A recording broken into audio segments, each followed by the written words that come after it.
అందరికీ కూడా శుభాశీస్సులండి. South India సర్వాధికారి యూట్యూబ్ ఛానల్ ద్వారా ప్రతి మాసం ప్రతి ఒక్క రాశి గురించి కూడా మనం తెలుసుకుంటూ ఉన్నాము. అందులో భాగంగా సింహరాశి వాళ్ళు ఎంతో కాలంగా ఒడిదుడుకులు అనేక కష్ట నష్టాలు పడుతున్నారు కూడాను. ఈ రాశి వాళ్ళు అధికమైనటువంటి ఇబ్బందులు పడ్డారు. అలాగే చెప్పుకోలేనంతటి సమస్యలను కూడా ఎదుర్కొన్నారు కూడా. సంసార జీవితంలో కావచ్చు, ఆరోగ్యపరమైనటువంటి విషయాల్లో కావచ్చు, ఇటువంటి అన్ని విషయాలలో కూడా ఒకటి పోతే మళ్ళీ ఒకటి వీళ్ళను వెంటాడుతూనే ఉందన్నమాట సింహరాశి వాళ్ళని. అయితే ఈ మాసం కార్తీక మాసం అలాగే నవంబర్ నెల ఈ సింహరాశి వాళ్ళకి ఎంతో ఊరటనిస్తుంది. వీళ్లకు ఆశ అన్నది మళ్ళీ ప్రారంభమవుతుంది. జీవితం పైన ఆశ అనేది మొదలవుతుంది. అమ్మయ్య మనం కూడా ప్రతి దాంట్లోనూ విజయాన్ని సాధించవచ్చు, మనిషి తలుచుకుంటే సాధించండి అంటూ ఏదీ లేదు అన్న ఒక నమ్మకము కలుగుతుంది సింహరాశి వాళ్ళకి. ఈ రాశి వాళ్ళకి ఈ కార్తీక మాసంలో ఏది చేసినా కూడా కలిసి వచ్చే అంశాలే అధికంగా ఉన్నాయి. ఈ యొక్క సింహరాశి వారికి ఈ మాసంలో చాలా వరకు కూడా ప్రతి పని కూడా సహకారం కలిగే అవకాశం ఉంది. అంటే దైవ సహకారం కలిగే అవకాశమే అధికంగా ఉంది. వీళ్ళు వివాహ ప్రయత్నాలు కలిసి వస్తాయి. ఈ మాసంలో చక్కగా నిశ్చయితాంబూలాలు పుచ్చుకుంటారు. అలాగే వివాహం కూడా ఈ అవకాశము ఉంది. అలాగే నూతన వ్యాపారాలు కూడా ప్రారంభం చేస్తారు. అనేక వ్యాపారాలన్నింటిలో కూడా రాణించగలుగుతారు. మల్టీ వ్యాపారాలు కూడా వీళ్ళు సాగించగలుగుతారు.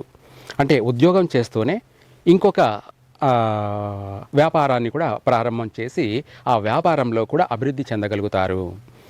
అంటే మనిషి కష్టాన్ని నమ్ముకుని జీవించడమే పరమావధి అన్నది వీళ్లకు బోధపడుతుంది.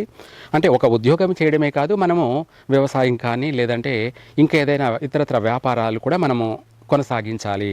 ఇటు ఉద్యోగం చేసుకుంటూను మళ్ళీ ఇంకొక రంగంలో కూడా రాణించాలి అన్నది కూడా వీళ్ళ యొక్క లక్ష్యం అనేది ఈ మాసంలో కొత్తగా నూతనంగా ప్రారంభాలు చేస్తారు. అది కూడా కలిసే వస్తుంది.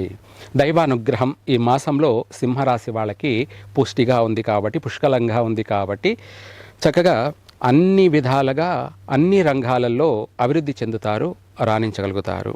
అంతేకాకుండా వీళ్లను ఎప్పటి నుంచో దీర్ఘకాలికంగా పట్టి పీడిస్తున్నటువంటి కోర్టు సమస్యలు కావచ్చు, ఆ కోర్టు సమస్యలు కూడా భార్యాభర్తల యొక్క విడాకులు ఎడబాట్లు సంబంధించి కానీ, ఏదైనా స్థల వివాదాలకు సంబంధించినటువంటి కానీ, ఇదే కాకుండా వీళ్ళు కొంతమంది మధ్యవర్తిత్వంగా కూడా ఉండి నష్టపోయినటువంటి సమస్యల నుంచి కానీ, ఏ విధంగానైనా కూడా ఆ కోర్టు సమస్యలన్నిటి నుంచి బయటపడతారు. వీళ్లకు ఆ కోర్టులో మంచి ఊరట కలుగుతుంది. ఎప్పటి నుంచో పెండింగ్ ఉన్నటువంటి సమస్యలు కూడా కొట్టేసే అవకాశం ఉంది, క్లియర్ అవుతాయి కూడాను. అలాగే వీళ్ళు కూడా వాటి నుంచి బయటపడడం వల్ల ఊపిరి పీల్చుకుంటారు. ఆనందం, కుటుంబం ఎల్లపాది కూడా ఆనందంగాను గడుపుతారు. ఇదే కాకుండా వీళ్లకు కుటుంబ సహకారాలు కూడా అందుతాయి. బయట వ్యక్తులతో కూడా వీళ్లకు నూతన పరిచయాలు ఏర్పడతాయి, కలిసి వస్తాయి కూడాను. ఈ మాసంలో అనుకొని ఊహించినటువంటి శుభ పరిణామాలు కూడా అధికంగా ఉన్నాయి సింహరాశి వాళ్ళకి. ఈ రాశి వాళ్ళు ప్రతి పనిలోనూ ఆటంకాలతో విసిగిపోయి ఉన్నారు. మధ్యలో ఆగిపోయినటువంటి పనులను కూడా మళ్ళీ తిరిగి పునఃప్రారంభం చేస్తారు. వీళ్ళు చేస్తున్నటువంటి పని ఆగిపోయినటువంటివి ఉన్నాయి కదా, వాటిని తిరిగి మళ్ళీ పునఃప్రారంభం చేస్తారు, విజయవంతంగా పూర్తి చేయగలుగుతారు. అంటే నష్టం ఎక్కడైతే పోగొట్టుకున్నామో అక్కడే ఎదుక్కోవాలి అన్న సామెత కింద ఈ రాశి వాళ్ళు మళ్ళీ పోగొట్టుకున్న చోటనే తిరిగి మళ్ళీ సంపాదించే అవకాశం కూడా అధికంగా ఉంది. కుటుంబ సభ్యులతోనూ సంతోషంగా గడపగలుగుతారు. తల్లిదండ్రులు అన్నదమ్ముళ్లతో సఖ్యత ఏర్పడుతుంది. భార్యాభర్తల మధ్య లోపాలన్నీ కూడా వైదొలిగిపోయి మరి ఒకరి పట్ల ఒకరు అన్యోన్యమైనటువంటి కాపురాన్ని కొనసాగించగలుగుతారు. అలాగే పుత్ర లాభం ఉంది, సంతాన లాభము ఉంది. అలాగే లావాదేవీల విషయాల్లో కూడా చక్కగా కలిసే వస్తుంది.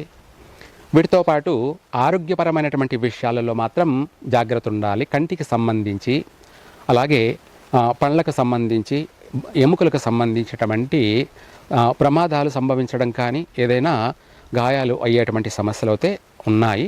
వాటి నుంచి బయటపడడానికి ఈ రాశి వాళ్ళు ఆంజనేయ స్వామికి సింధూరాన్ని పట్టించండి. మంగళవారం, శనివారము సింధూరంతో ఆంజనేయ స్వామికి అర్చించండి. విశేషంగా ఆ యొక్క ప్రమాదాలన్నీ కూడా వైదొలిగిపోతాయి. ఇంకా కూడా చెప్పాలంటే ఈ రాశి వాళ్ళు రుద్రాక్ష ధారణ చేసుకోండి. ఈ యొక్క అంటే అపమృత్యుదోష నివారణ, అకాల మృత్యుదోష నివారణ అంటే మనకు ప్రమాదాల నుంచి బయటపడతాము, ఆ యొక్క సమస్యల నుంచి బయటపడతాము, చక్కగా పూర్ణాయుష్తోటి జీవిస్తారు, అన్ని విధాలా కూడా కలిసే వస్తుంది. ఇదే కాకుండా కొత్త వ్యక్తులతోటి వీళ్లకు లావాదేవీలు కూడా కొనసాగుతాయి, వాళ్ళ వల్ల కలిసే వస్తుంది కూడాను, మనం ప్రతి చెప్పుకున్నదే. ఇదే కాకుండా ఉద్యోగ విషయాల్లో కూడా విదేశాలకు వెళ్ళి స్థిరపడతారు. వీళ్లకు కాస్త నరదృష్టి ఎక్కువే కాబట్టి దీనికి సంబంధించి ఈ యొక్క సింహరాశి వాళ్ళు ఎర్ర చీమలకి, అంటే ఎర్ర చీమలు అంటే సన్న చీమలు ఉంటాయి కదా, వాటికి ఈ రాశి వాళ్ళు బెల్లం దానం చేయండి. బెల్లము దానం చేయండి అంటే శత్రు వినాశనము, నరదృష్టి దోష నివారణ రెండు కూడా జరుగుతాయి, చక్కగా కలిసే వస్తుంది. ప్రతి విషయాల్లో ప్రతి రంగంలో కూడా విశేషంగా అభివృద్ధి చెందుతారు కూడాను. దైవానుగ్రహం అనేది ఈ మాసంలో ఉంది కాబట్టి దీపం ఉండగానే ఇల్లు చక్కబెట్టుకోవాలి అన్నట్టుగా ఈ మాసంలో వీళ్ళు గృహ నిర్మాణాలు చేపట్టడం కానీ, స్వగృహ ప్రాప్తి కలిగే అవకాశం కానీ, ఇటువంటివన్నీ కూడా కలిసి వచ్చే అంశాలే అధికంగా ఉన్నాయి కాబట్టి వీళ్ళకి దైవానుగ్రహం కూడా ఈ మాసంలో పుష్కలంగా ఉంది కాబట్టి ఏ పని చేసినా కలిసే వస్తుంది. సర్వే జన సుఖినో భవంతు.